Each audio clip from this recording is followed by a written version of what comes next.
go here to Jason. He says, Lou Brock was a symbol of great base stealing, but today I am the greatest of all time. Rip Rickey. I'd never forgot the night he broke the record, and Brock was there. And they came out, and Brock was going to salute him out on the field, and Rickey standing there holding the base over his head. And Rickey himself says, I am the greatest of all time. Not even paid attention to Lou Brock. Maybe he didn't remember who Lou Brock was. Well, there's still a lot of baseball fans that are angry at Rickey about that. They thought it was disrespectful to Lou Brock. Apparently, he had a speech ready for the two of them, but he just got so caught up in the moment that he forgot to break out the speech and to acknowledge Lou Brock. But it's interesting how Rickey he just obliterated Lou Brock's record. Yeah. And I don't know, is anyone ever going to like steal that many bases? Maybe now with the only 2 or 3 pickoff rule, maybe that's going to give some other base stealers a chance to maybe get near Rickey. I remember interviewing Maury Wills, who was elite. Oh yeah. And Maury talked about the wear and tear factor of doing that. And you think Rickey did this for 24, 25 years. The wear and tear factor never impacted Rickey.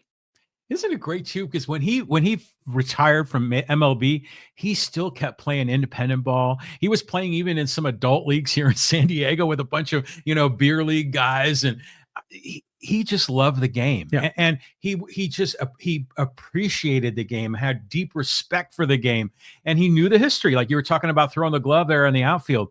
What a unique guy! And did you see the interview he had on the MLB Network TV show where they have that little miniature wiffle ball field out there? Mm-hmm. And they was talking with Harold Reynolds, and he was asking him, when you're on second base, what are you looking for? And he said, I'm looking at the left elbow of a right-handed pitcher because they have to turn to make the throw. And Harold Reynolds was like, I've never heard that before, So Rickey was a mad scientist on the bases. I mean, what a guy, what an accomplished guy. And by the way, I've been doing this the last 10 or 15 years, is that when I go to a restaurant and I have to leave my name, or a Starbucks, you got to leave your name. I always leave the name Rickey. And then I just like to hear the people say, table for 2 for Rickey, and it just makes me feel good. Do they identify you with Rickey Henderson or with Branch Rickey or Ricky Ricardo? Well, I think Ricky Ricardo, but I don't think the people that worked there really understood it. My family would always kind of give me like a weird nod, but Rickey deserves the love. And it's just a fun name to use in that situation. Okay. Thank you for the input. Next topic. Okay. Let's just a couple of quick ones here. This is from John. It says, Merry Christmas, Son John. Thank you. All right. And then Manuel says, you're bleeping brilliant. I keep complimenting him on that all the time. Yeah, you do. Okay, let's go here to Emmanuel. Merry Christmas, Lee and John. Tell me which college bowl besides the playoffs will be must-watch TV. Oh, my goodness. I don't know. Everything, because of the playoffs, everything becomes secondary. Yeah. It's like it's not really important. I mean, I was so excited with the upcoming Holiday Bowl. And then Washington State loses its quarterback. Johnny Mateer jumps to Oklahoma. Washington State's lost 20 players. The coordinator quit. He went to Oklahoma. The quarterback coach quit. He went to Oklahoma. And then the head coach quit and went to Wake Forest. I mean, they're in such disrepair at Washington State, because I thought Washington State, Syracuse, Johnny Mateer against Kyle McCord, 2 guys that just throw the ball over the field. I thought that was going to be a phenomenal matchup in the tradition of Holiday Bowl quarterback derbies. And it's not. So that's a good question. Now, obviously, Oregon, Ohio State, a lot of people forget this. The second round, those games will be played actually in the big bowl games. Ohio State, Oregon's in the Rose Bowl. Yeah, that makes sense. Yeah. So I don't know. The rest of the bowls, to me, just have kind of lost the luster and kind of gotten shoved aside by the fact that John Riley wants a 12-team playoff. I'm blaming you. I want a 16 or a 32-team playoff, and take those smaller bowl games and make them the early round of those tournaments. But to your point, yeah, I'm kind of wondering what those other bowl games are like. Are people going to show up? Are people going to watch on TV? But let's just go back to the playoffs for a minute. You said that the TV viewership was down for the playoff games. How could that be? Well, because the NFL was on Saturday. That was just mind blowing. I didn't understand that. NFL doesn't care about the NCAA. Well, you think they would have some respect? No, now they're playing on Friday nights. They don't give a bleep about high school football in different pockets of the country either. What was interesting is they always had Thursday night football, and they left Friday alone for high school. Past tense. But going back to the TV numbers, if Texas has a game like a regular game, they're getting at least 3 million viewers on their network, right? Yeah. How did they get 3.6? That's hard for me to believe.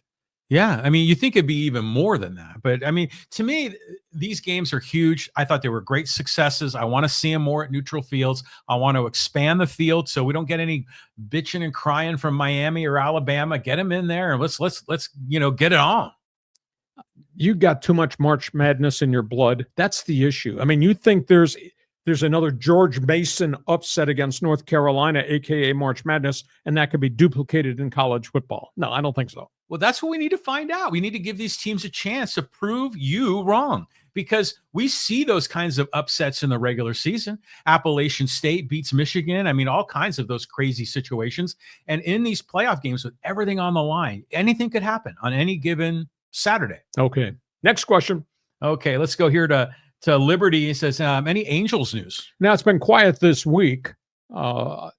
It's interesting to me that they let Sandoval walk out the door. They did not, offer to try to sign him. But again, he's coming off surgery, and I guess that's got something to do with it. They were just not willing to commit $25 million over the next 2 years, because that's what he wound up getting when he signed in Boston. So Boston's kind of rebuilt their pitching staff with a snap of the fingers by getting Sandoval and getting Walker Buehler. And of course, Giolito has been cleared now to go to spring training. He was a pretty good pitcher with the White Sox before he got hurt. But I mean, the Angels, I think, as of now, between major league signings and what they've done some free agent stuff with AAA, I think they've got 9 acquisitions, but they're all at Dollar General. Oh, I shouldn't say that. I don't want to insult the Angels anymore, but they're shopping at Dollar General. Well, they are marching to the beat of their own drum. They have their own agenda, which is obviously very different than the Yankees or the Mets and the Dodgers. But right now we're so focused on, you say, the first tier and even the second tier free agents finding homes. But once you get those big names off the board, there's going to be even more. So the Angels will dive in, and I think that's when we're going to see the Padres finally start to make some moves. But if you're an Angel fan and you're sales pitching me that, Lee, check your email, we just signed Charlie Morton, age 41. Did they sign him? No. But I'm saying that's that next tier down. So I should get excited about a 41-year-old pitcher at an ERA of almost 5. That's the next acquisition we should get excited about. The Angels are doing their own weird thing. I mean, Artie needs to sell a team, get some legit ownership, make some real investments. But at least they seem to be sort of kind of trying. Well, they have to, because they lost 99. Please call me when you sign and make a trade for Nolan Arenado. Do something with credibility to reignite the marketplace and make you a better team, because I don't get it right now. I may like Kevin Newman. I may like what they've acquired as rentals. Kyle Hendricks was at Wrigley Field, was a really good pitcher till he had shoulder problems. Hasn't been the same pitcher in the last year and a half. But that's the gift under the tree for Angel fans. Dollar General, clean up aisle 3. Next topic. Okay, next topic. Okay, let's go here to Richard. Fans Forum. He says Teoscar Hernandez holdup with LA is the deferrals. He's not on board. How much more can the Dodgers defer? I feel LA is starting to abuse this method. Time for MLB to make guidelines? Well, baseball said no, they don't have a problem. But Rob Manfred said this past week at the owners' meetings that you can only do this for so many players. You can't do it for everybody. They've got 7 guys they owe deferred money to starting in 2028 through 2046.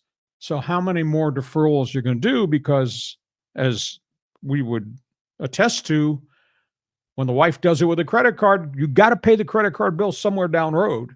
And Dodgers are going to have a lot of credit card bills to pay over an 18-year span because of all these deferrals. Maybe they're of the theory that we're not going to pay him 3 years, $90 million. And because he had a great year last year, but maybe that was an aberration year. The year prior in Seattle, not that good. So we'll find out. I mean, there's still other players out there for them. That's why they're talking to some other people. Teoscar Hernandez is a good guy. Yeah. And he really appreciated and valued his experience with the Dodgers because he wanted to win. And he played where? Toronto and Seattle, Yeah. I think, right? So, but as far as the deferrals, I agree here with Richard. They need to, you can't have a salary cap and then defer the salary. It just sort of violates the whole idea of a salary cap. It's like a loophole. So I think you've got to, if you're going to have deferrals, then you've got to be able to move those dollars forward into your salary cap situation. So you're feeling the weight of that whole salary in the years that you have that player. But if you want to actually just put the payment schedule on a credit card, well, that's their own business.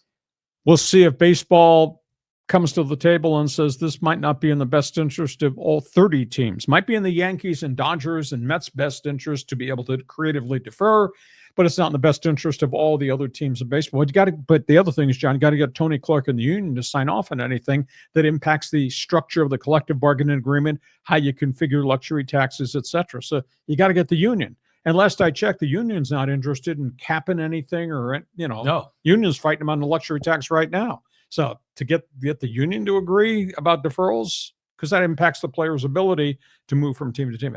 That's a tough call. Yeah, I mean, because Ohtani certainly likes those deferrals. That's going to work well for him. Okay, let's keep moving. Let's go here to Raul. Just a big shout out. SDFC. People are fired up, Lee. Yeah, I think they are. I mean, MLS is viewed very differently now than it was 10 years ago or 20 years ago, et cetera. But this is expansion team, and there's not a lot of household names there. There's a lot of unique and very different unknown names there, and this will be a unique challenge for this coaching staff to see how exactly good this can be.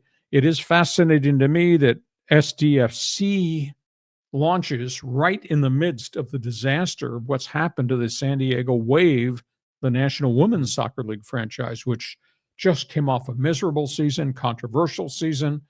Coaches get fired, team president is removed, players retired, players are cut loose, and they didn't win any games, hardly to speak of the back half of the season. A disaster. So suddenly San Diego Wave has now got a competitor here that they're going to have to address because there'll be a push in excitement because of SDFC in MLS. San Diego's a soccer town. San Diego gets great soccer TV ratings for the World Cup and a lot of other big tournaments. San Diego can support both SDFC and the Wave because the audiences are a little bit different. They're not a perfect overlap. The question I have is San Diego FC the real deal official name, or is it still a placeholder? No, that's it. The logo is the logo, and they're doing a lot of stuff in the community, et cetera. Lost in all this conversation, I just don't quite understand ownership. They don't market the program. Legendary San Diego Sockers, indoor soccer. Once upon a time, that was a sellout at the old sports arena.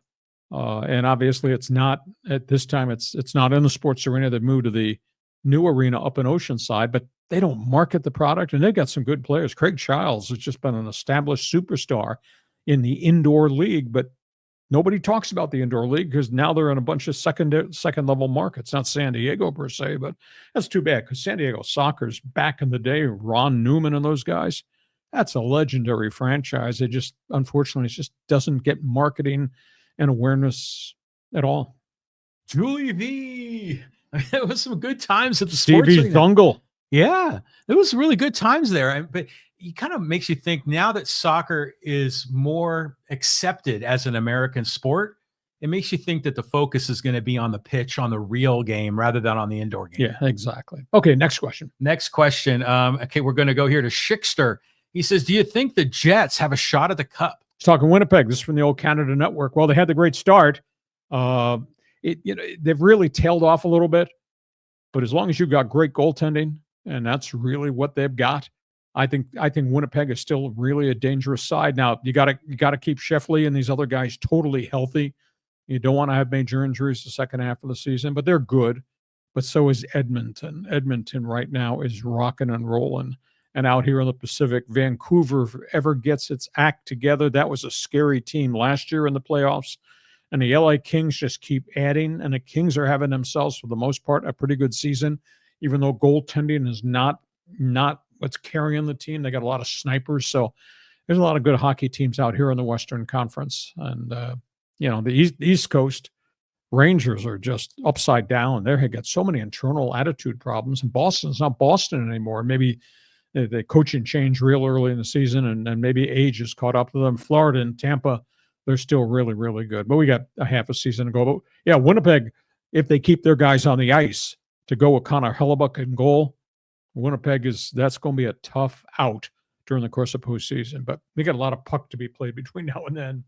This is a bit of a tangent, but over the weekend, I was in the Shark Tank in San Jose. And that's when the Aztecs played Cal. And when I went to that game, that's a nice arena, Sure. right there in downtown San Jose. And it's right near the airport and everything else. And they're in a major rebuild. It's been they were good when they started, and they've just been terrible for so long. They traded all their players away.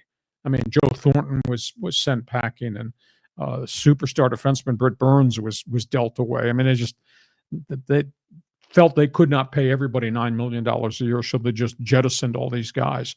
And they got 2 high draft picks this past year that are both playing. But when we're playing 19 and 20-year-old kids, that's hard. All you need to do is pick up the phone and call the Anaheim Ducks about how hard it is to play all your draft picks at the major league level immediately. And that's what San Jose's attempting to do. Yeah. Well, hockey season's rocking and rolling. Okay, let's go here. Now, this is a multi-parter here, and this is from Acres of Movies, and he says, "Hi, Lee, from Baja to the Canadian Rockies, in town, out of town, from 690, Lemon Grove, Escondido, Encinitas." Now, here's his real question. He says, "Lee, who will the Bears hire as their next head coach?" Thanks. I think the Detroit Lions offensive coordinator, Ben Johnson. Hey. Chicago is a unique storyline.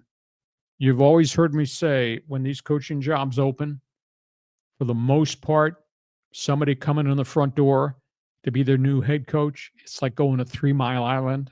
There's nothing left and there's nobody around. Well, the different scenario, the Chargers head coaching job involved the kid Justin Herbert.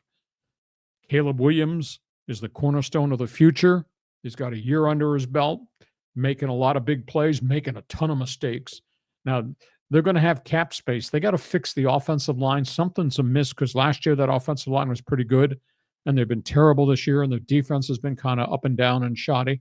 But I hear Ben Johnson from Detroit is the hot guy, and that's a hot job because the quarterback is in place. So there's a quick answer. And Akers, the real phrase about my talk show was, pick a topic, get off your ass, and get on the phones. Thank you. Raiders line, ladies line. The good times, man. I mean, from back in that day. Out of jail on bail. Call now. Yeah, here we go. Okay, let's go here to David. And he goes, "What are your thoughts on John Seidler, oldest brother of Peter Seidler, taking over the Padres?" I was told the move was made to defy and deny the insinuations the Seidler family wants to check out.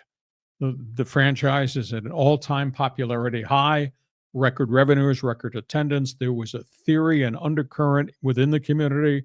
The Seidlers are going to sell the thing because now they can profitize at the greatest amount of money.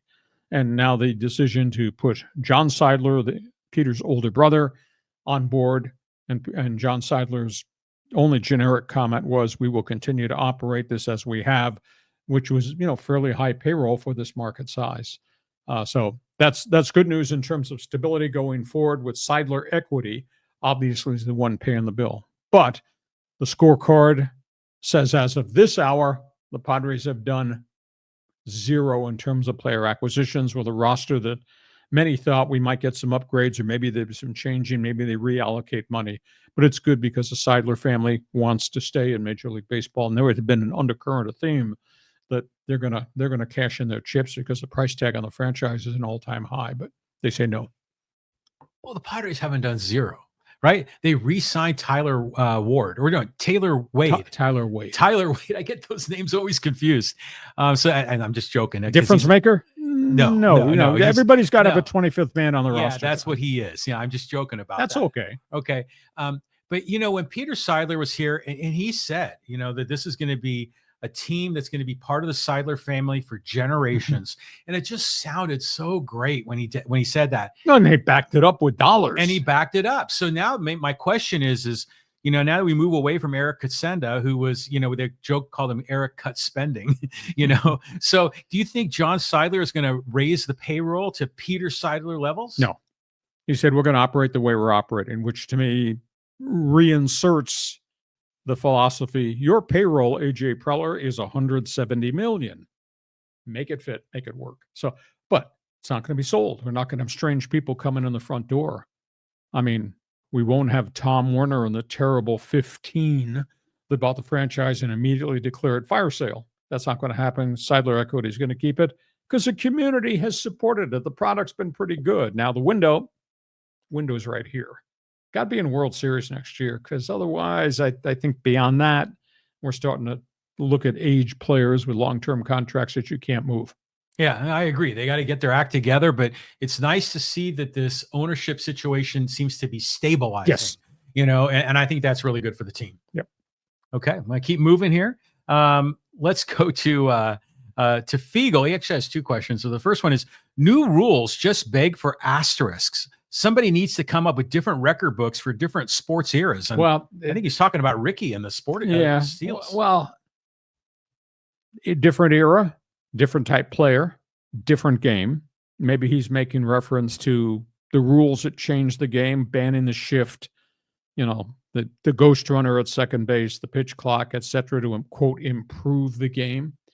But it's hard. This debate spins back to what happened, I don't know, about a year and a half ago when baseball announced Negro League stars from yesteryear, from the 1920s.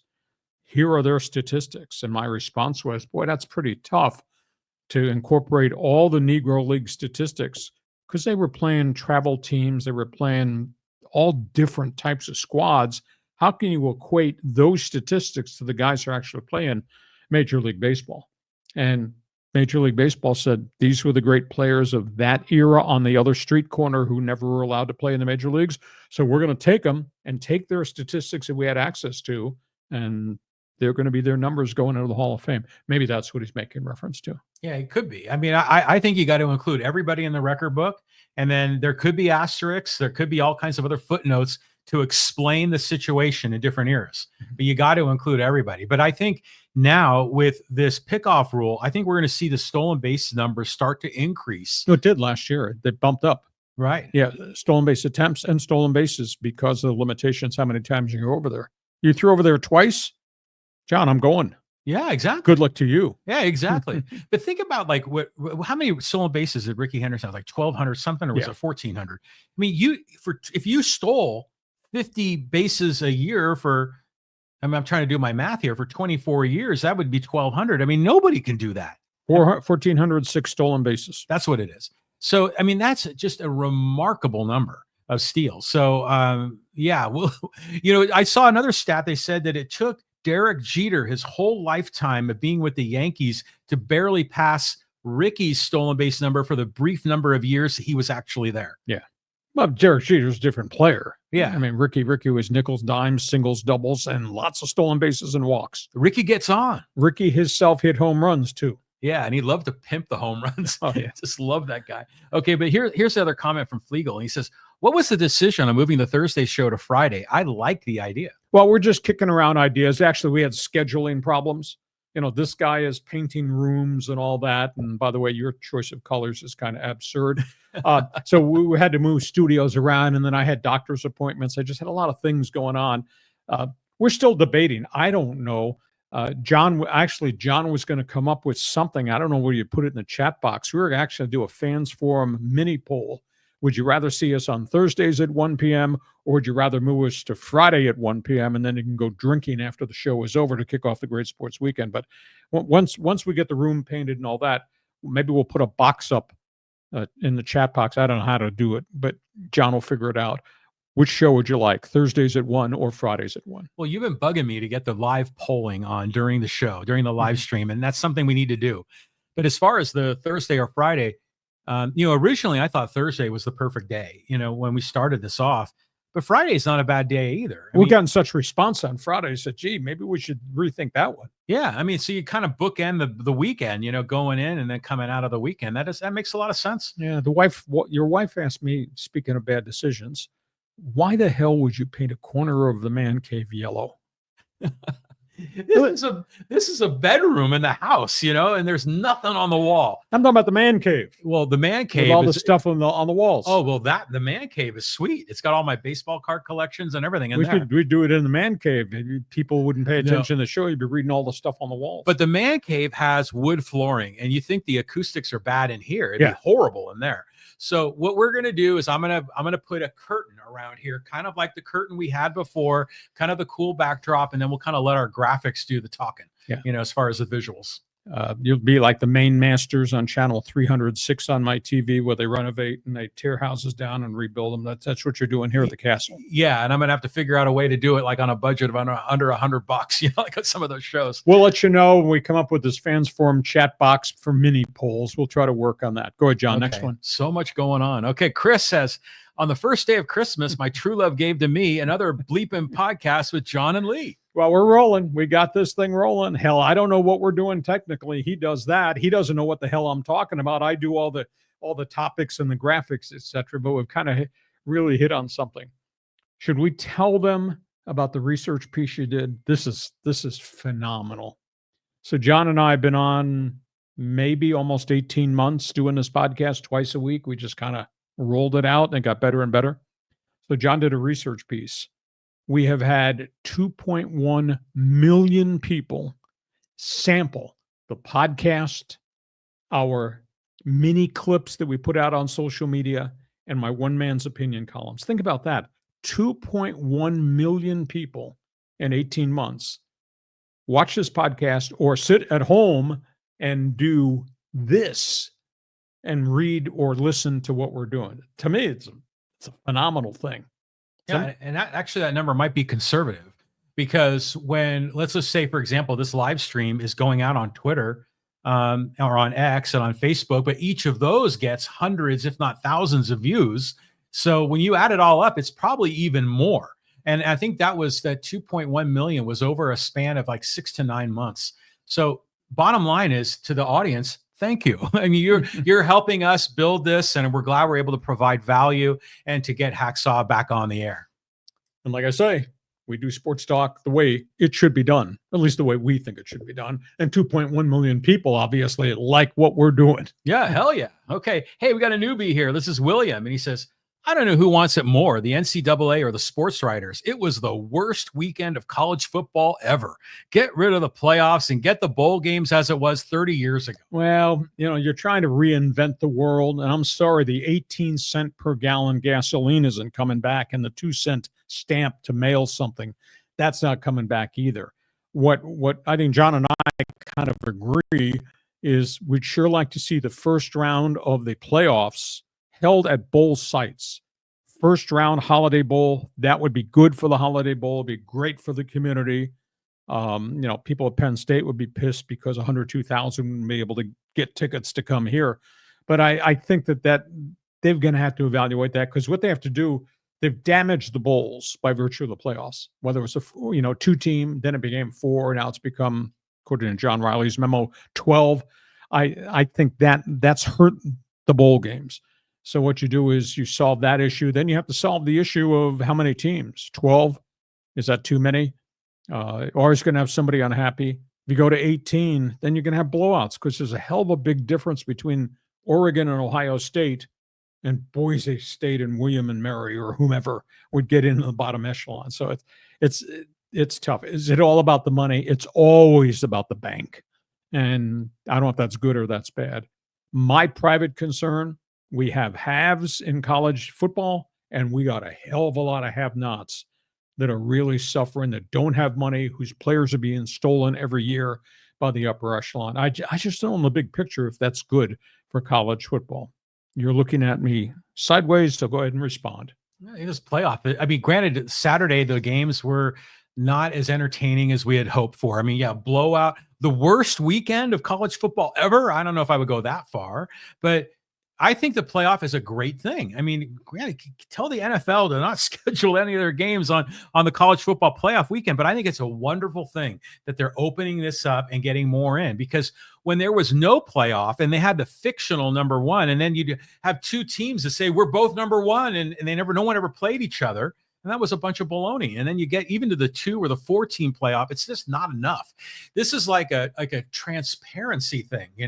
It's like, let the decision happen on the field. And even if some games are lopsided, it doesn't matter. It's unquestioned, who deserves the championship. Okay. You just heard what he said. He's the one's making the rules. If you don't like it, take it out on him. Remember, it was like 84. Remember BYU won the national championship and they were undefeated, and everyone's like, BYU, they're playing the WAC, and that doesn't matter. I mean, should they have had a chance to prove it on the field, or did they get the mythical championship? It's better to have BYU, assuming in 84 they had the bracket, to put them out on the field and then prove that you're as good as you think you are. The flip side of the argument is, if we exclude the Boise's and the BYU's because they're not good enough, are people going to get tired of just seeing the same old, same old? You're getting tired of looking at Double Swinney from Clemson and looking at Georgia and looking at Texas and looking at Ohio State. If it's the same old, same old, I think there's some truth in that too. But as long as you get like the top 16 teams or the top 32 teams in America, then the Boise States and the BYU equivalents are all going to be in the mix. And so you give them a fair shot, a transparent process. So you don't think that the system is rigged. They play it on the field, and that's where it's decided. Okay. Thank you for the input. Now you got him all excited and angry. Go ahead. Next one. Okay. Let's go here to Larry's Sports Talk. He says, San Diego is just not a sports town, Hacksaw. There have been multiple market studies on this, including one in 2022 by Stan Kroenke. Well, the reality is it's a major league market that supported baseball. It was a major league NFL market that supported the Chargers till the greedy ownership ripped the franchise out of here. Now, it's different, but there are other major league markets. I mean, Buffalo doesn't have baseball. Buffalo doesn't have basketball. Buffalo's got the Bills and a downtrodden Sabres team, but yet that's viewed as major league. So do you base a great market on number of teams? You base a great market on support. I think San Diego's a solid market, but sadly, I don't think we'll ever see the National Football League again, only because of no stadium and what ownership did to vacate the market. Unless somebody rich comes in here and is going to pay for the stadium and buy a team or pay for an expansion team. There will be expansion. The NFL is going to go 2 more teams, maybe within the next 5 years, but I don't see it happening here, sadly. My new Aztec correspondent, Mike, likes to make this very same point. He doesn't think San Diego is a sports town, and I strongly disagree. I mean, when the San Diego has a team that's a winner, they fill up the arena, they fill up the stadium. And but people have options here to spend their time. It's not like we all live in Lincoln, Nebraska, and the only thing we live for is Cornhusker football. I mean, there's a lot of other things going on here, but we talked about how San Diego gets great ratings for soccer, gets great ratings, even for the NFL, compared to a lot of other markets. So San Diego is just sort of this weird thing that we're isolated in this lower left corner of America, and we're on 4 boundaries, Camp Pendleton, the desert, and Mexico and the Pacific Ocean. We're all kind of like an island, so our market size is limited, but it's a sports town. I think it's a sports town. Is it a great sports town? No, because I think half the heart was cut out when Spanos took the Chargers out of here.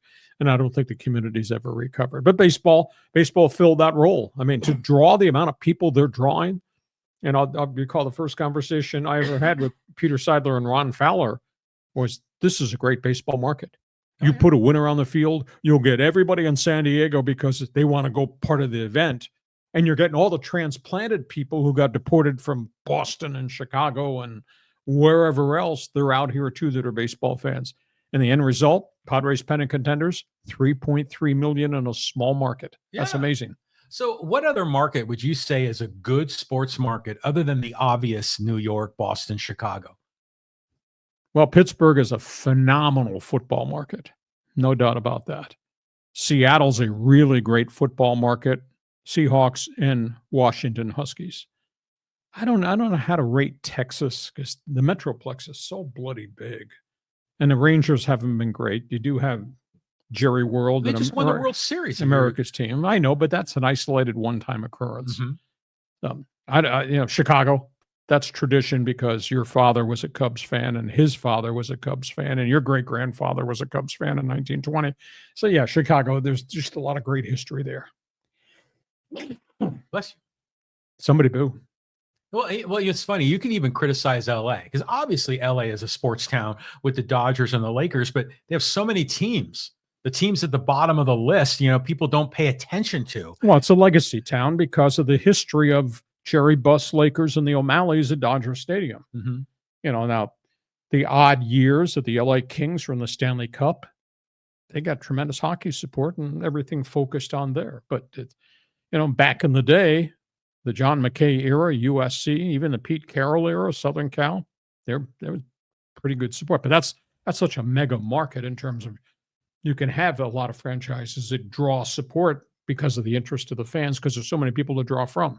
Well, what makes a good sports market? I mean, obviously you need successful teams and fans that show up, but I think you need to have a media that is really engaged and really kind of gets the fans stirred up and gives them really quality content.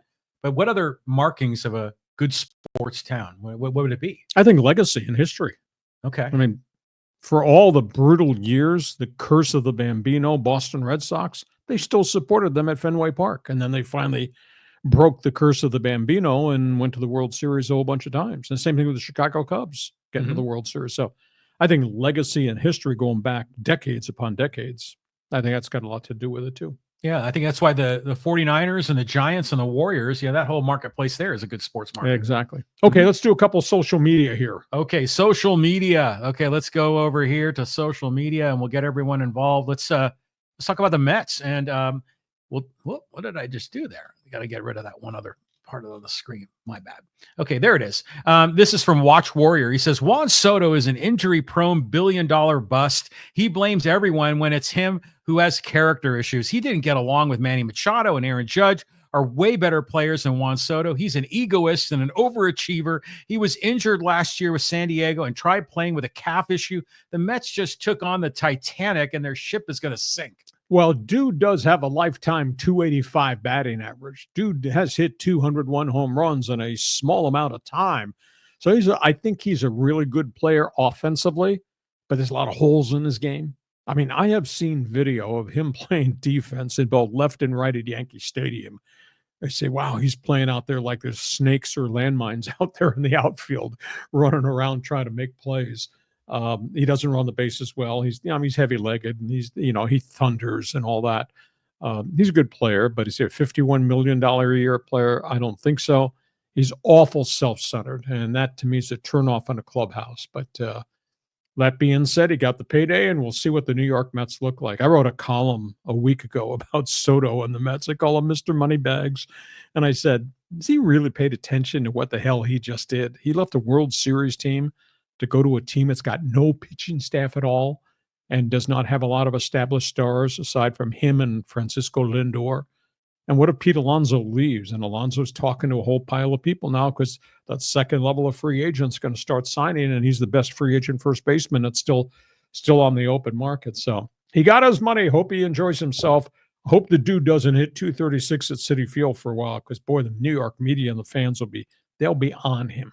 Oh, yeah. I mean, he's going to have a target on his back, as far as his performance. But I think he is he's lucky that he got to be a free agent this year. Mm-hmm. And in going back even a few years when Bryce Harper and Manny Machado signed, they signed for records.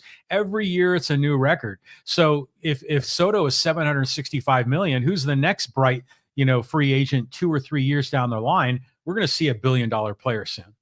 If the marketplace can afford $1 billion player. Because if they put a luxury tax or a hard salary cap, which is being discussed, if they put that into place, that's going to limit the amount you give because you can't give all the money to one guy and then hope you can have a star roster when you don't have a lot of other money because the one guy is getting $51 million per season. But you're a capitalist. You don't give a bleep. Well, it's just there's so much money going through the sport. The players deserve an appropriate proportion of that. And so I'm glad to see them getting their take, but it just keeps going up, and I don't think it's going to stop. My late father would just lean across the table and pop you in the mouth. He's the one that got the letter from Connie Mack. You are property of the Philadelphia Athletics. Property. We own you until we want to trade you, release you, or till you die. Now, doesn't that just sound ridiculous? But 1938. Yeah, but that was still, before the Union. Well, yeah. I mean, but just think about that in the context of the rest of the economy. When you get a job, you work at General Motors in the 30s. They don't say we own you and we have the right to trade you. I mean, that when Curt Flood was calling this out, and it's like a form of indentured servitude. And I think that's a fair comparison. If you're a capitalist, you don't give a crap. Well, no, I give a crap, but people should get paid what they deserve. That's what I think. Okay, I'm not going to argue anymore. I don't want to ruin the podcast, but you're bleeping wrong. But go ahead. Okay, a couple more here. Let's talk about the Dodgers, and this is from Red Pill Brotherhood.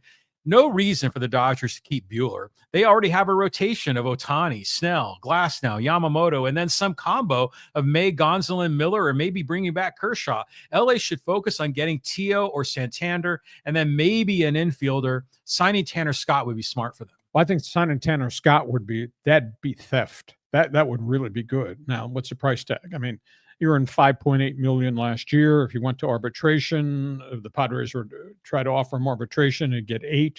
I was told he wants 10. I'd give him 10 because I think he's reliable. He's a workhorse out of the bullpen. I just don't know. I like Hernandez. He had a great year, but I don't like him to the point of 3 years, $90 million. And evidently those are the numbers he's running up the flagpole. That's a big issue. And the Orioles outfielder, he wants 5 years. I don't know. I'm going to give him 5 years. So we'll see. The Dodgers, they've got luxury because they do have a lot of kids in their farm system, and there's always the ability to make a trade. But it's not a bad ball club right now. It's a great ball club. They won the World Series, and they're going to get a lot of these injured guys back healthy. I felt bad because I thought Buehler was just a warrior, and he's always been that way. His career record's 47-22, and he's survived 2 elbow surgeries. And even though last year had a bad season, he threw 13 straight shutout innings. The most important time, it's the reason they won the World Series, in part because of his work on the mound. So I kind of felt bad the Dodgers didn't go harder, even on a 1-year contract. They didn't pay him state-of-the-art money, even on a 1-year deal for everything he did.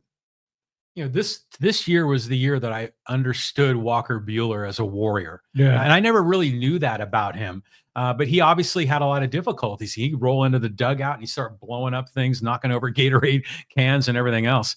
The Dodgers just have so many guys. There's going to be odd guys out, and I think that's the case here with Buehler because he was going to command 20, got 21, right? Mm-hmm. With the Red Sox. So I think, Andrew Friedman's just got to say, we can't keep everybody. So let's just flip Buehler, let him walk, and we've got plenty of other guys to fill in. Still unsigned is Jack Flaherty. That's surprising to me. Yeah. And he's rock solid. Now, is he a tier 1 pitcher? No. But he's probably at the top of the tier 2s. But then again, you never know in the course of the negotiations, John. Is he asking for 5 years at $25 million per? I just don't think I'd give pitchers 5-year contracts. Now, he's fully bounced back. He was such a great young talent with the St. Louis Cardinals, and then he got hurt.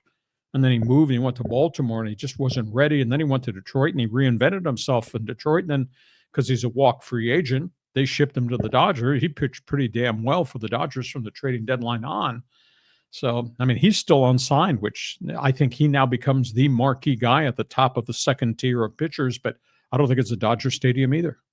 See, I think the length of contract, we have to look at it different now because it used to be you'd say, oh, yeah, a 5-year deal. Can he last 5 years? But I don't think that matters anymore because, Juan Soto is going to be, his contract goes to what, age 41. Mm-hmm. And then, but it's different for a pitcher. But the point is that they know in the final years of your contract, you're either not going to be on the team or your productivity is going to be in the tank. I think it's just a way that they can put a large total contract value on the table and just saying that's your value for as long as you play. And they make the contracts longer in the time period so they can spread out the dollars from a luxury tax point of view. But you look at these names, I'm very curious to see Dustin May come back. I love that guy. I think he's really talented. But but he's hurt. And We're he's coming talking back. 2 major surgeries. Right. And he had not come back from the second surgery, and then he had another setback in a different area, and he had to have a third operation. So, there's great reservations when you got as many pitchers as they've had that coming off surgery. You just don't know till they get out there and show that they can do it. But you have confidence that they've proven it in the past. It's better than the Padres situation where your number 4 and 5 starters are like Waldron and Vasquez, guys that you're just rolling the dice on. Yep. Concur. Okay. Okay. Listen, we hope you have enjoyed our podcast. We're